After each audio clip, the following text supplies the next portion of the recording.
Welcome to the Beauty Beyond Bella podcast. I'm your host, Dr. Yvette Suarez, owner and medical director of Bella Excellence, a diamond accredited anti-aging med spa in the Tampa Bay, Florida area. On this show, we explore the latest trends in health, beauty, and anti-aging medicine while celebrating the inspiring journeys and achievements of our guests. So I am here with the magnificent Thaddeus Bowler, also known as Titus O'Neil, WWE wrestler. And I don't even know how long, but it's been over a decade that I've known Thaddeus. And it's been a pleasure to see his profession blow up. He's just been such an amazing human being, both for the community, for his family, for his beautiful girl and children. So I have a lot of respect for this man. So I wanted to bring him on board, and we're going to welcome this amazing man. Welcome. Thank you for having me. And so I think there's so much to talk about this young man. He is obviously beautiful. He looks like he's 30. He's taking good care of himself. Very good care. I'm a Bella patient. He's a Bella patient. Very easy to heal. And so he knows, look, my 4 pillars, as we all know, is going to be aesthetics, which we can talk about his journey, wellness, nutrition, and mental health. And he is very inspirational as far as what he went through for his upbringing. And I always tell people there's no excuse not to make it this slide, right? You work hard, you persevere. He's a man of God, and we're going to get to where we need to get to today. So I think I want to start with these 2 amazing books. This is his first book, There's No Such Thing as a Bad Child, which was on Amazon top list. And there's a really good story behind this. And then, of course, this one warms my heart, which is Wrestling with Fatherhood. So I'd love to know more about your books. Yeah. Well, the first book obviously is a little dive into where I came from. As a kid, I was told that I was a bad kid and got a chance to go to the Florida Shares Youth Ranches. And it was a conversation that I had at 12 years old that changed my life forever. And out of that conversation, 2 sentences that I use to this day, the first one being there's no such thing as a bad kid. And the reason why he said that at the time was that he didn't give me the reason, but now he told me I will find out for myself. And I have, there are kids that are in bad environments, making bad decisions, having bad outcomes. You put those same kids in a good environment around great people, and they had a better chance to succeed. Therefore, they'll have better outcomes. And so, my story, I'm a product of a sexual assault. My mother had me via rape. My mom was raped at 11 years old, had me at the age of 12, and grew up poor, being told, well, I'll never be how I'll never do. And I was a kid kind of headed in that direction, got in trouble a lot at school, got bullied a lot at school, and got a chance to go to the Florida Shared Boys Ranch in Live Oak, Florida. And that place really, changed my life. And that conversation that I had at 12 years old, where this sentence came out along with the other most powerful sentence, which was, I love you and I believe in you. Where a lot of people had told me that they loved me, and then they turned around and abused me, beat me, cursed me, etc. But nobody had ever told me that they believed that I would do anything. It was always vice versa. It was, I'll never graduate from high school, which in my family, nobody had done that at the time. I never go to college. In my family, nobody had done that at the time. I'll be dead or in jail by the time I was 16. A lot of people were going that direction. And so, the whole I love you and I believe you message for me is the way that I live my life. And, because of the investment of others that had nothing essentially to gain in return, I am the first person in my family to graduate from high school. I am the first person in my family to graduate from college. The University of Florida, to be specific, the greatest university, there is. Go Samuel. Yeah, exactly. I had to make sure I said that. I know. And, my life has definitely been a testament to what God, my favorite Bible verse is Jeremiah 29:11. For I know the thoughts that I have for you, thoughts of great things, and a great ending. And I know that even at 47 years old, I'm so far from my ending. But I get a great opportunity every single day to do things that I never in my life would have imagined doing.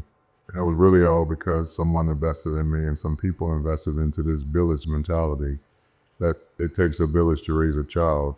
And so I get an opportunity to help build villages every single day with great friends and great partners like you, and doing community events and There's a public school that bears my name now, which is crazy to me because I was the same kid sitting in the back of the classroom shooting staples and spitballs and told I'll be dead or in jail by the time I was 16. And now to be able to not only have a school that bears my name, but also be able to see the lives that continue to be changed, not just at this school, but throughout the globe. As a global ambassador for WWE, I've been all over the world. I've seen families and children from all different backgrounds, and the one thing I can consistently say is that love is a universal language, regardless of the dialect that you speak.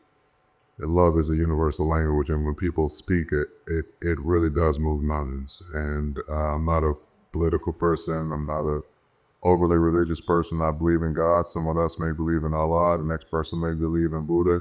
It's not going to change how I treat that individual. I think everybody is here to be for a purpose, and it's up to us to be great human beings to help everybody go, be the best person they can be instead of being the best entity that they can be. So not because you're a Christian, not because you're a Muslim, not because you're a Democrat or Republican, but because you're a great human being. It doesn't say great human being.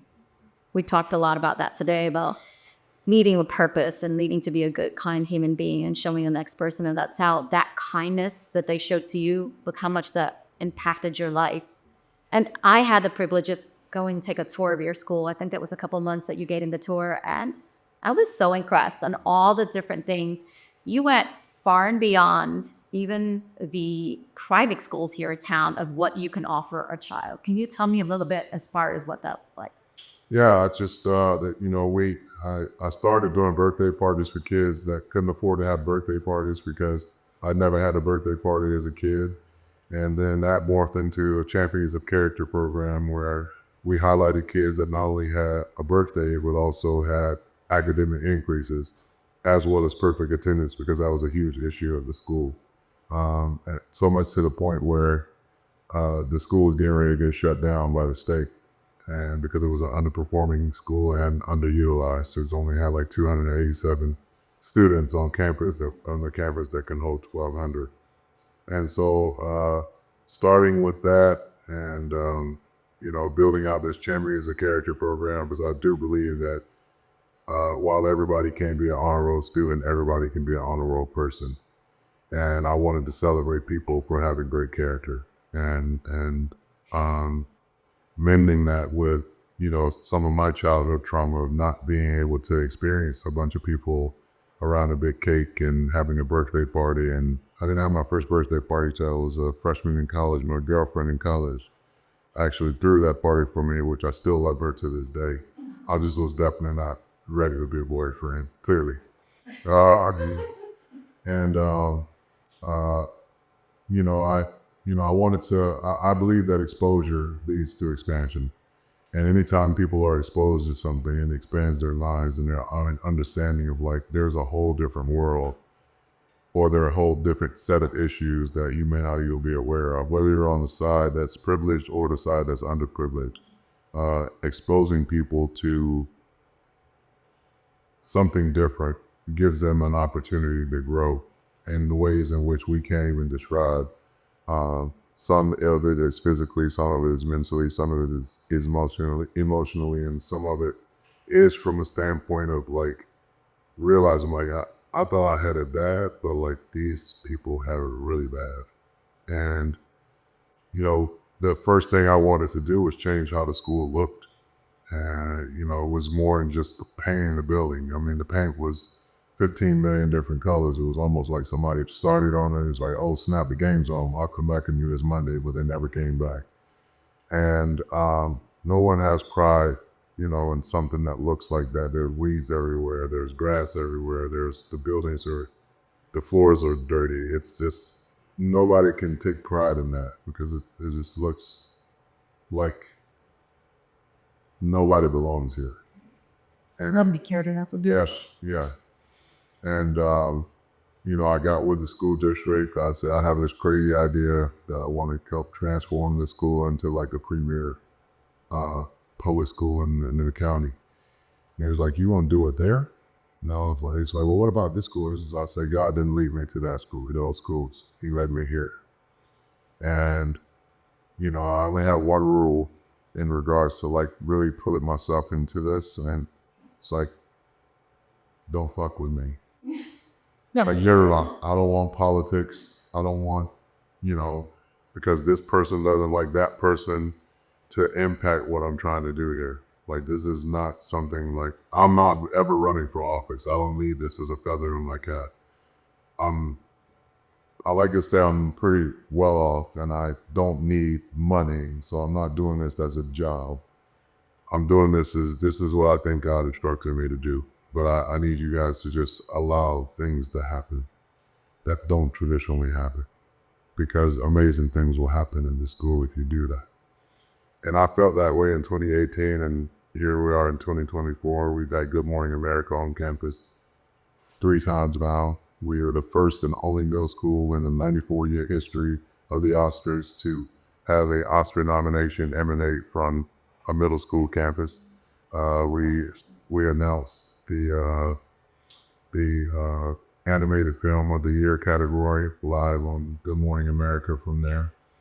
We're the only school in the entire country that has an LED volume, which is the replacement of green screen technology. So if you look at shows like Mandalorian and Star Wars and things that are on Disney, they use our technology. I'm an investor in these studios, so we have studios all across the country that ESPN, Mercedes-Benz, like everybody uses to film commercials and the TV projects. We have a Zen Den on campus, which works to help these kids through their trauma and mental health and wellness. We're the only school in the entire school district, middle, high, or elementary, with this space. We have a robotics lab. We have a STEM lab. All these things were not there when I got there. We're the only middle school in the entire Hillsborough County that has a turf field. And it was voted the best field in South America or North America in 2020. So it was better than most NFL and college fields. I've seen it. It's stunning. Yeah.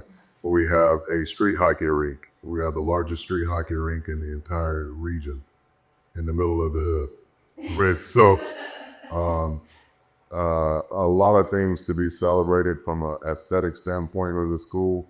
But the biggest thing that I'm proud of is that we were an F school for years in a row. And now we're consistently close to a B school in a place in which, kids aren't expected to be at that level. Look, I think you started with empathy, right? You knew what kids would go through. You put yourself in that position. And when I went there, look, these are the both things. One, attendance is the most important thing, because if you can't show up, you're never going to learn all the qualities that you're going to have. You had all the qualities and all the banners put up. So it was a corporation of everything. It was not only academics, which is so critical for these children. The mental health was amazing. The sports edition. And I want to say you had a gym there for the teachers. But one of my favorite things, which I thought was so out of the box and was so personalized, is you had a little barbershop in there for the kids that maybe couldn't afford to get their hair done and wanted to look and feel their best. And I thought that was a really beautiful, sentimental touch. Yeah. It's also a hair beauty salon or whatever for the. I was like, What about? So no, it had a little barbershop look to it. yeah, no, we have the barbershop also on another building, the Euro Salon too. But it's less about like just providing them with a haircut. It's also giving barbers and people in the beauty industry an opportunity to come in and mentor some of these kids. Sir. And give them an opportunity that, like, you don't have to necessarily do hair or cut hair in order to be in the industry of beauty. You know that better than anybody.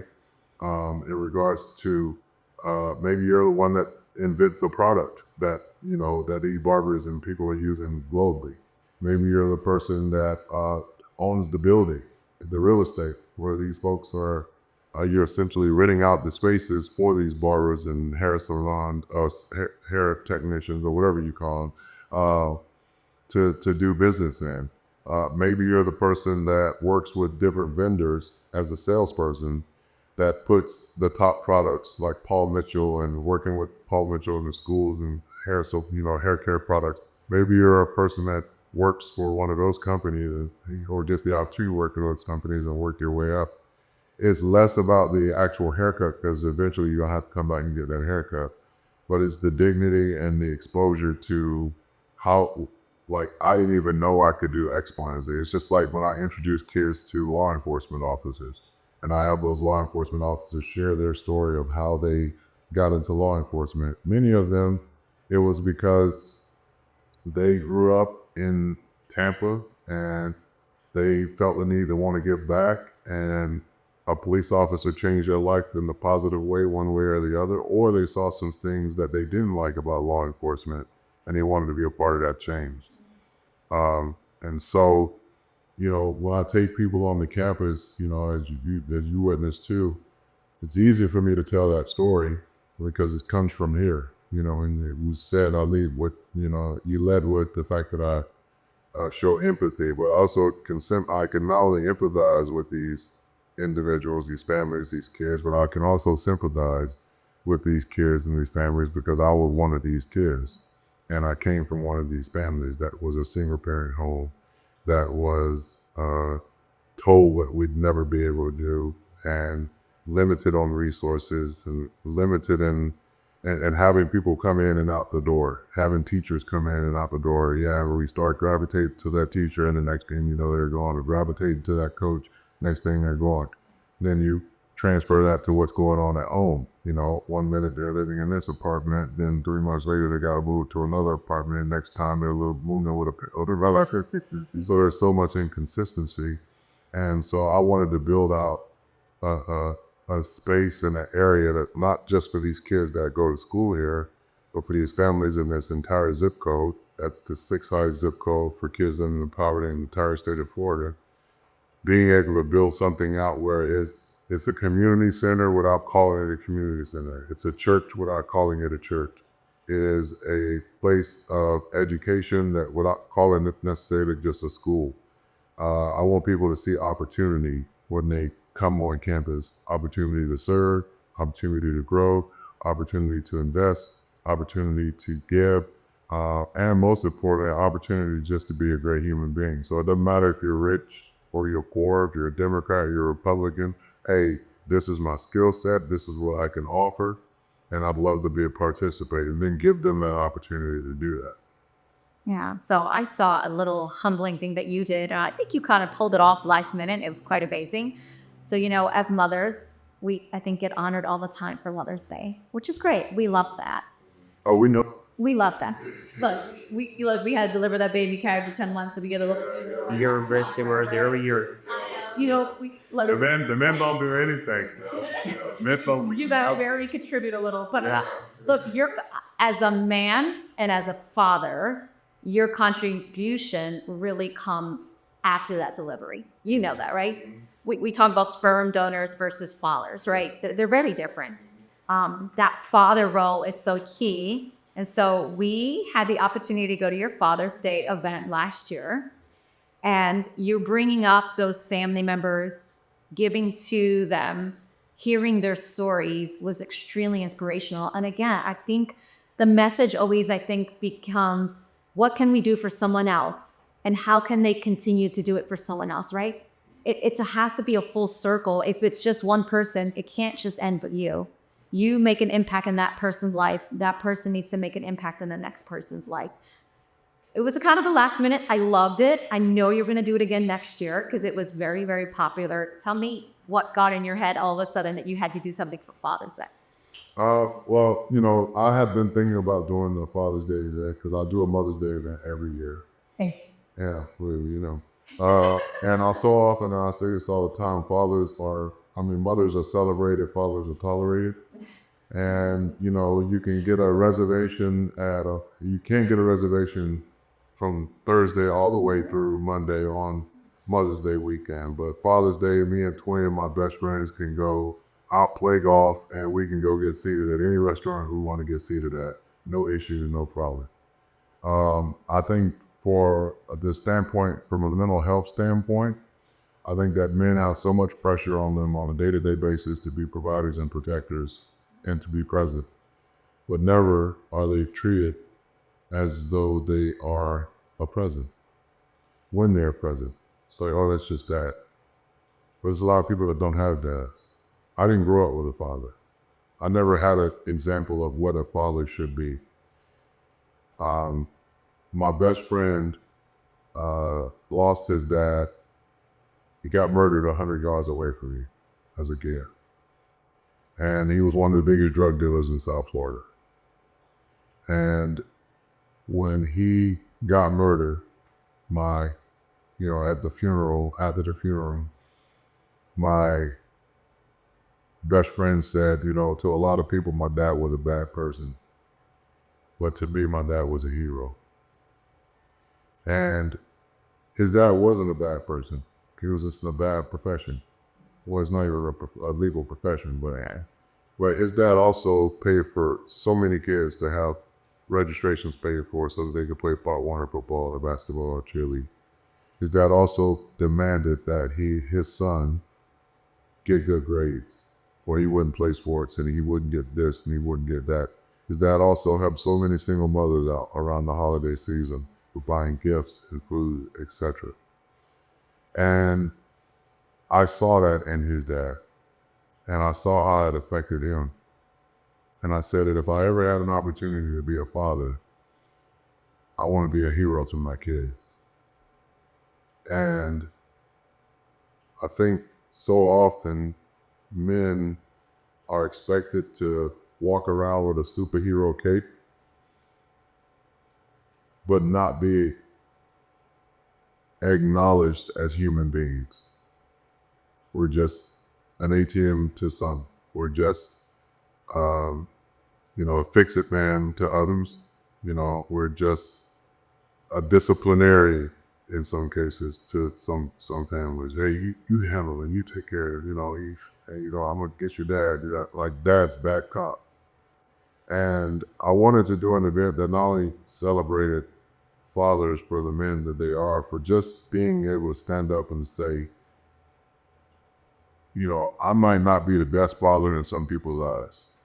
I may not be able to provide as much to my children as some other dads can. But man, I'm proud to be a dad. And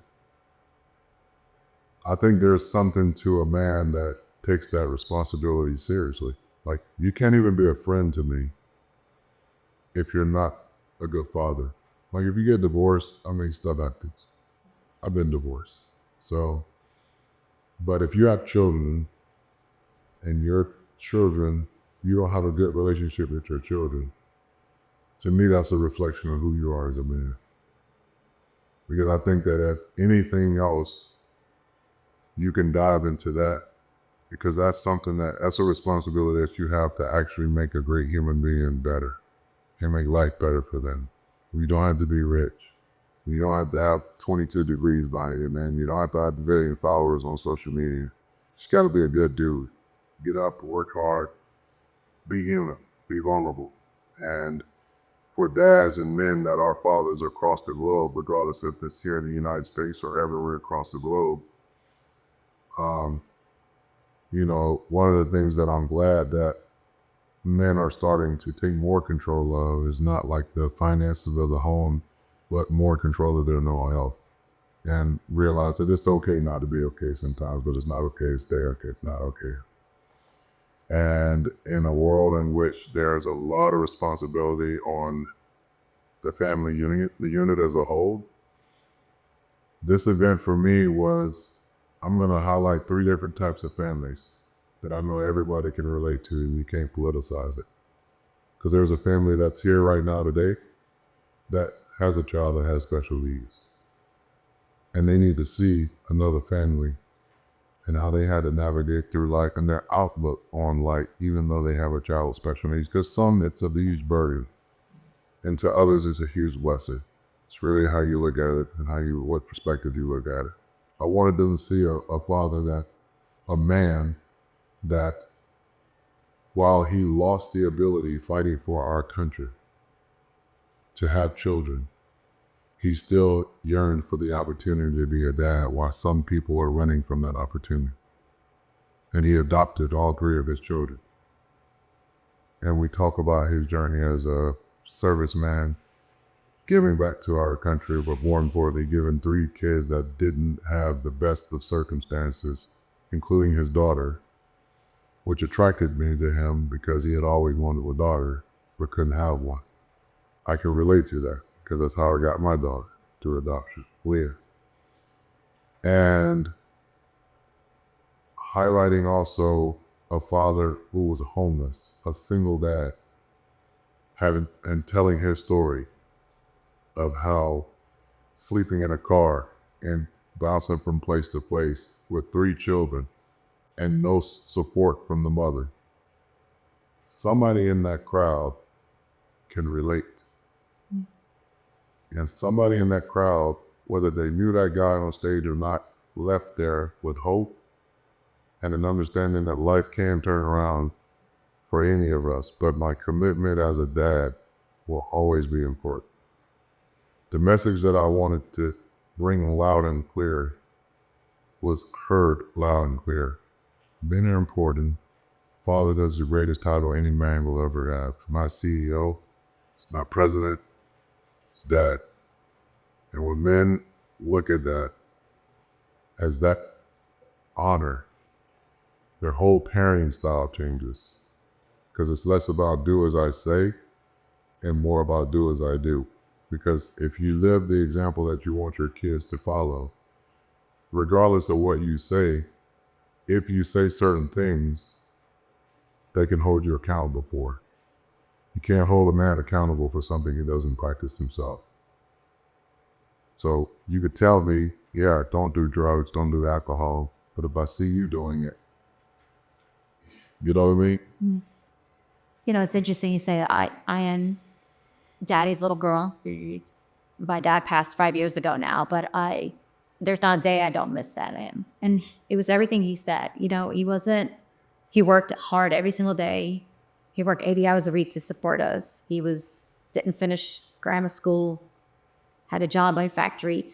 He was there all the time. He came to every one of my softball games, every one of my volleyball games. He lifted me up every single day, told me I had a warm heart and a big brain and I was going to do something with that. And I looked my entire life for a man that duplicated with my dad, right? That's really what I want. And I love that. I think that is what I looked for all the time. And it was hard. You know, you talk about women knowing to look at what you look for. I think a lot of times, especially strong women, we try to find men that we need to fix. And I had to learn that lesson later in life, that I looked at a man now that was good to his ex-wife, that had a relationship with their family, that was an amazing dad.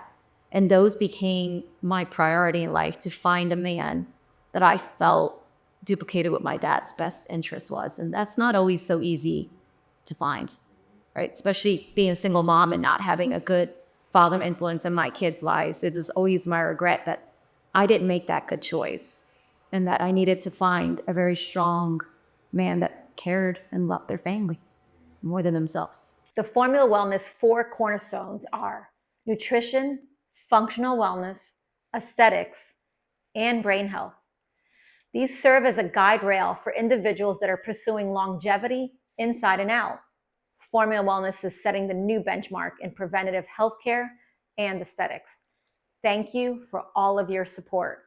To learn more, please visit www.formulawellness.com. Yeah, I think also too, you just said something that to me, like we beat ourselves up, like divorce isn't death. You know, I went through probably the greatest depression of my life when I was going through a divorce. Like I literally felt like I was worthless. I felt like,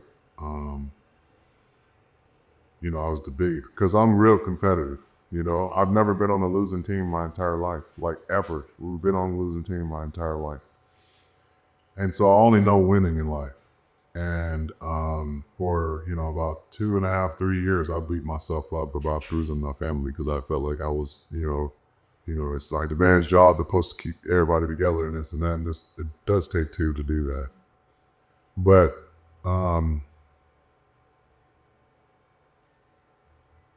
sometimes our traumas are really to help us see things moving forward. And it's not always what we saw in the other person, is what we see in ourselves. Because the things that we think we needed, we didn't need. And the things that we wanted, we didn't need. And so as we get older in life, you recognize that I'm not the only divorced dad, or you're not the only divorced mother out there. So what separates me from you and you from another woman, another, family? It really is, what did you learn? And not only what did you learn, where you apply.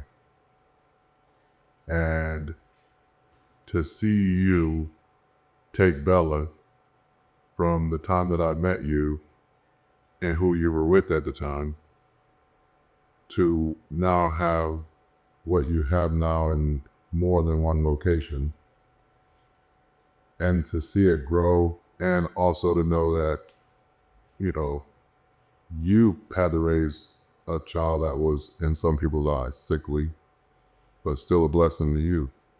And I watched her grow up, and watch your son grow up.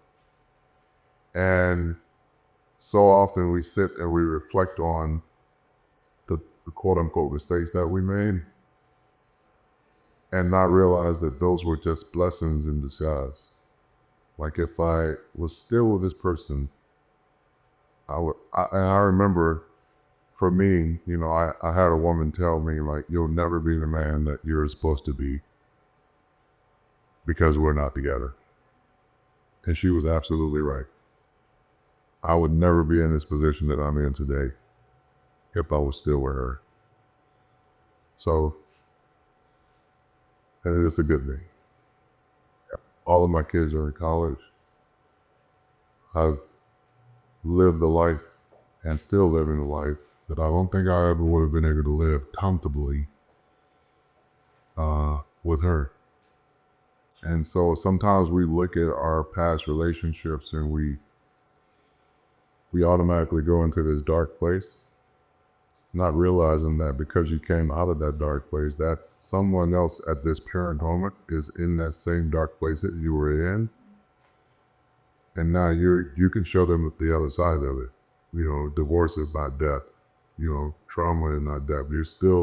While you still think about your dad who passed away 5 years ago, you still had an opportunity to celebrate him every single day by living with the morals and the convictions that he put in you, the work ethic that he put in you, the lenses, the eyeglasses of humanity that he showed you. That you don't have to be the wealthiest person in the world to bless people.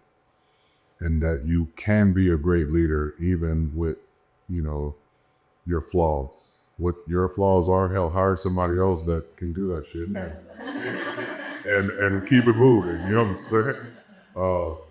I agree. We all have flaws, right? And I wrote, even for mental health, we were talking about this earlier, that we don't have to be perfect. It's too much stress on us.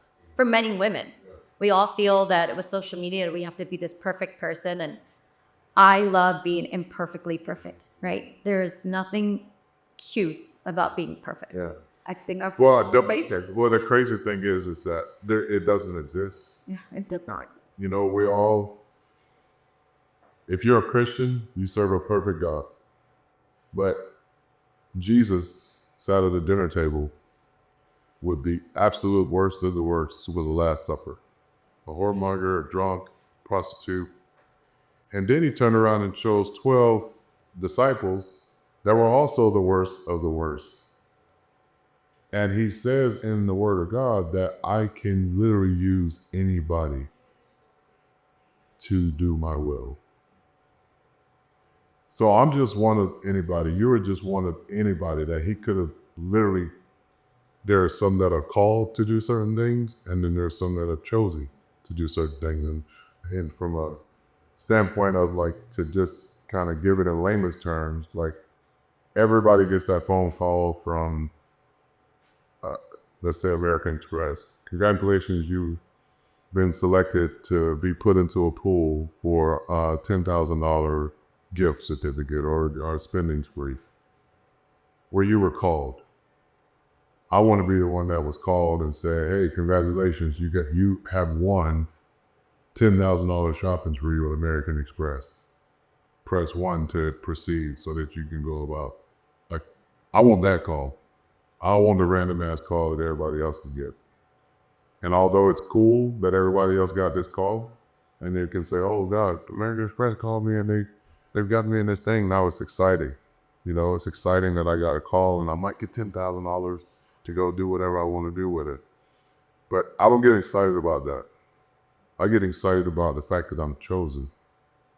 And when you realize that you are chosen for a purpose, it makes your life so much easier. Like, I don't give a shit how much I curse. I don't give a shit if I drink, if I smoke, God, don't use me. And that's what people need to understand about themselves. Like, you're seeking this level of perfection that you'll never attain. People are literally committing suicide because they are perfectionists.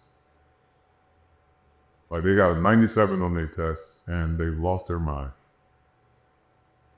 Or they almost hit their sales goal and they've been hitting it every single year and then they didn't this year, and then all of a sudden, it's like, well, maybe this is not the right field for me. Well, you're in the right field, it's just wrong season. Wrong season. We have a higher purpose. It's not about being perfect. It's not about hitting every goal. Look, we're all overachievers. Yeah. We are, we say ADD, OTD, whatever we need to be successful in life. The success is in so many different ways. An amazing father, a great businessman, a great son, a great human being, a great giver, right? And then people need to not be so hard on themselves. And look, I'm really hard on myself.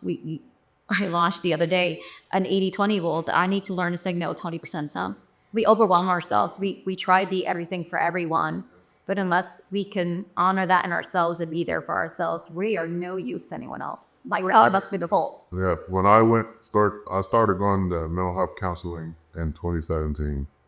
And the first thing the counselor said to me was, just tell me about everything that's going on.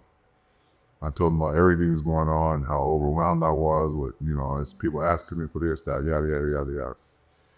And so he said, so I'm going to do a little exercise with you. And I just kind of want you to be open to everything, right? And just like use your imagination. He said, all right. He said, if you were the wealthiest man in the world, and you could change 2 things in this world, the entire world, what would they be? I said, I would make sure that everybody has housing and everyone has food. And he said, all right, so you're the wealthiest man in the world. Once I snap my fingers, you'll be able to make sure that everybody in the world has housing, a place to stay, and they'll have food to eat every now and then. Are you ready? I was like, yeah, I'm ready. He snapped his fingers and said, boom. Now, everybody in the world has food. Everybody in the world has a place to stay. How do you feel? I said, I feel freaking awesome. Like, you were able to change the world in those 2 ways like never before. How do you feel? So I feel great. He said, I'm going to ask you a question. He said, now that you got in housing and food, for everybody, but you don't have anything, how does that make you feel? You feel like would you still have made that decision? I said, yes, 100%. He said, let me go a little bit deeper. Does that solve all the world's problems? I said, what do you mean? He said, do people still die from cancer? Do kids still are kids still having health deficiencies and are still health disparities and this and that? Is our school still, not the greatest in certain places? Like, he went up just enough on this whole list of other problems that we have in the world. And I said, yeah, we do have all those things. They still exist.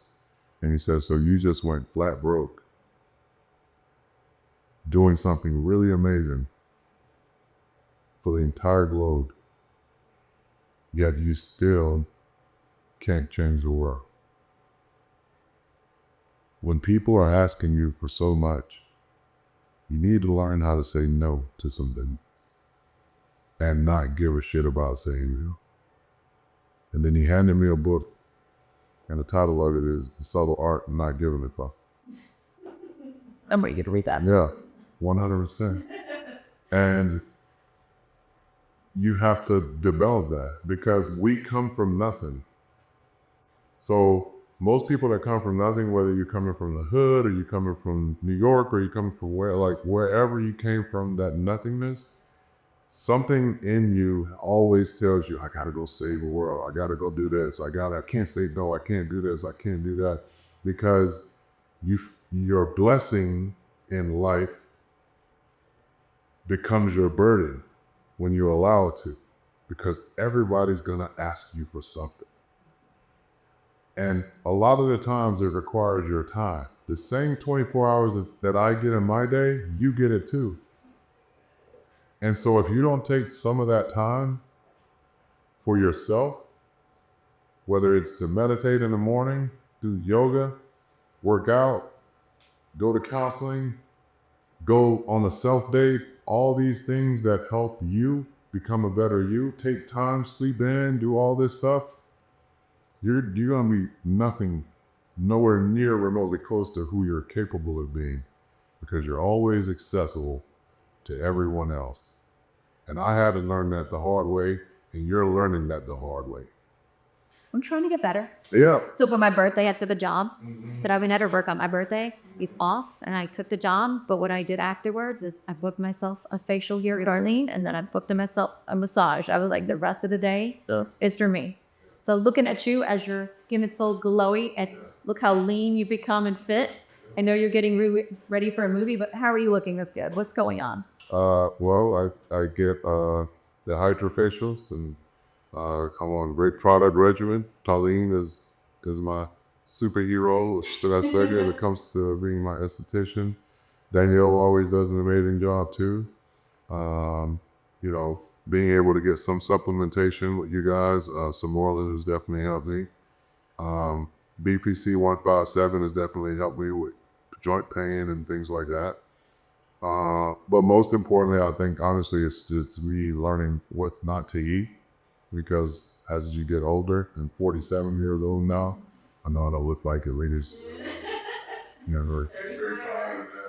But just being able to operate at the level that I want to operate, I tell folks all the time, like, self-care is more important as you get older.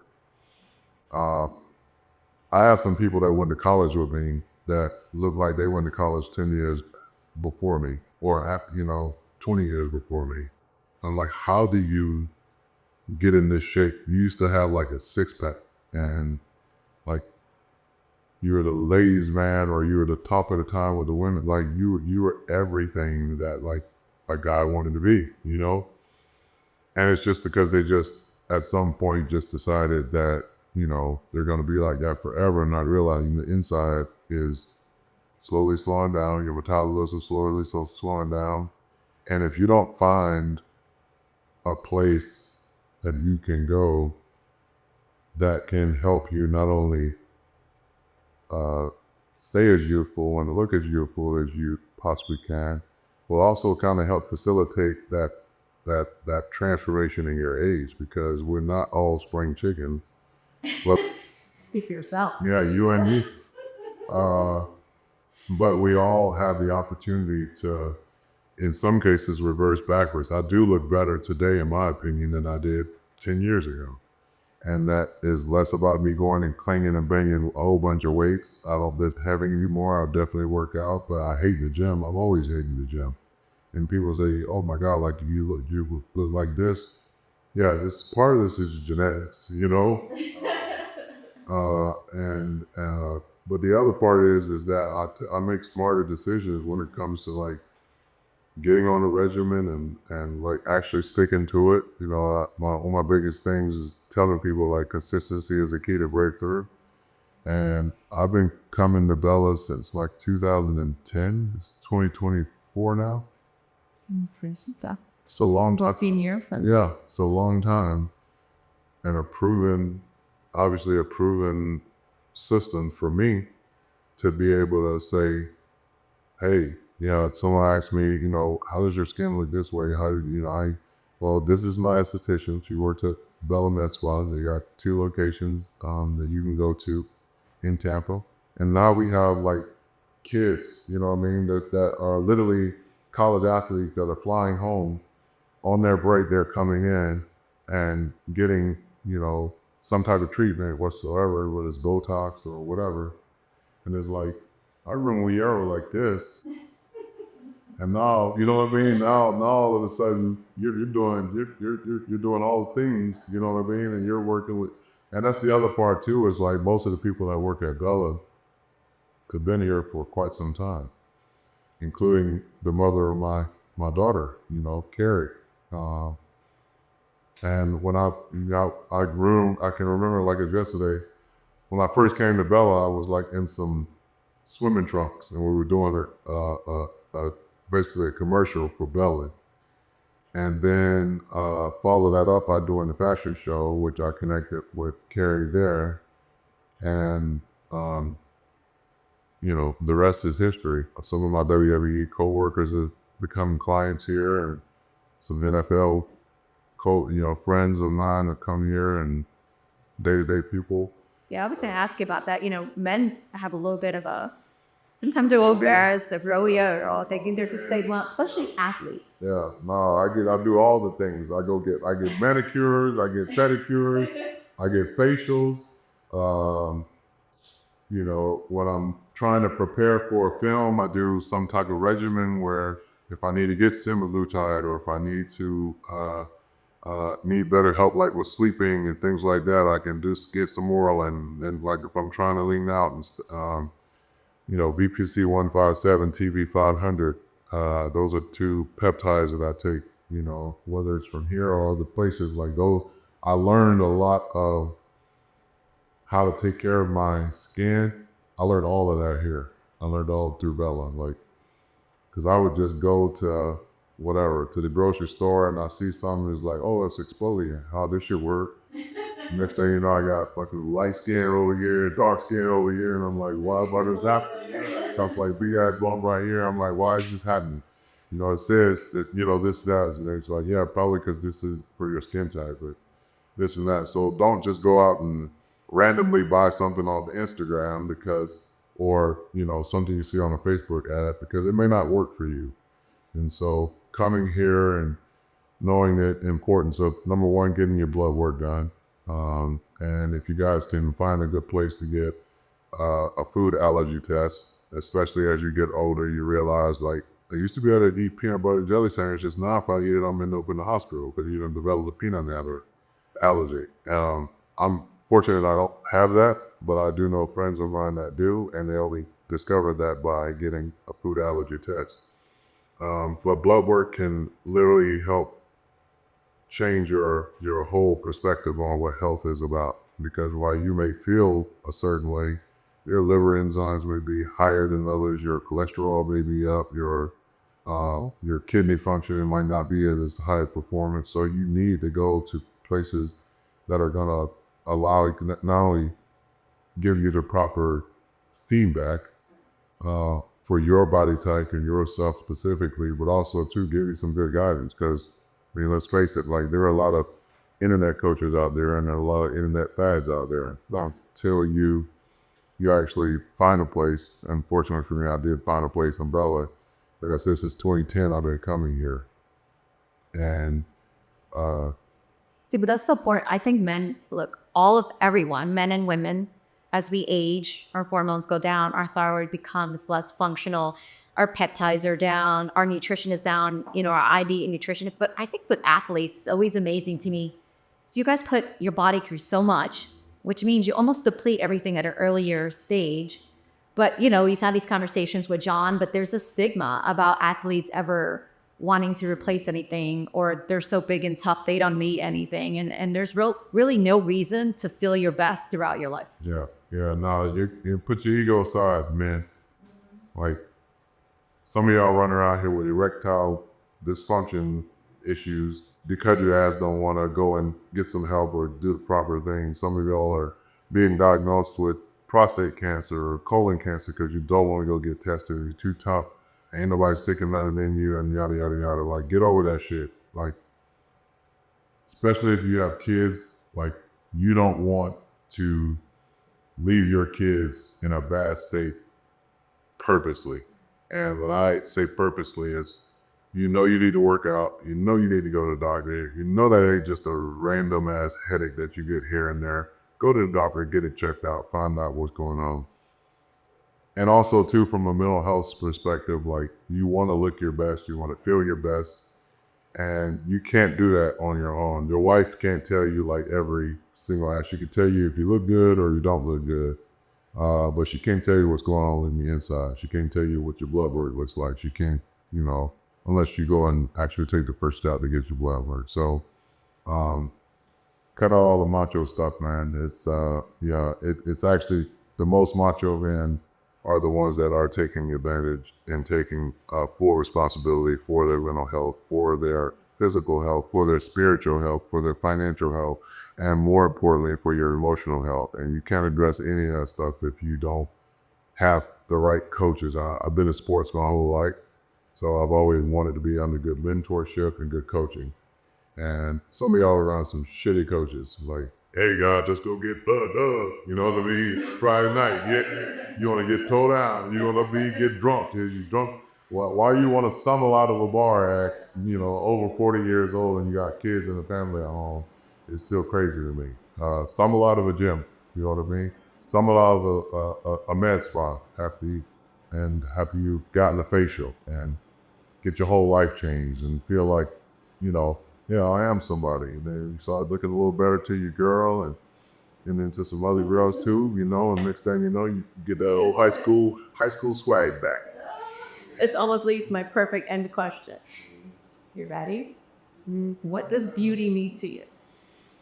Beauty to me is a person that not only exudes confidence, but also displays it in the way that they live their life. And it's not about appearance alone. I've met some very ugly, quote unquote, beautiful people. They're pretty on the surface, but they are horrible human beings. A beautiful person to me is a person that understands that I'm not the greatest, I'm not the biggest, I'm not the smartest, I'm not this, I'm not that, but I'm a great human being. And I take great care of myself.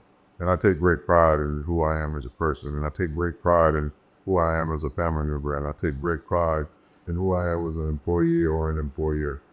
I take great pride in that because I want to be a part of what's good in this world that people want to see.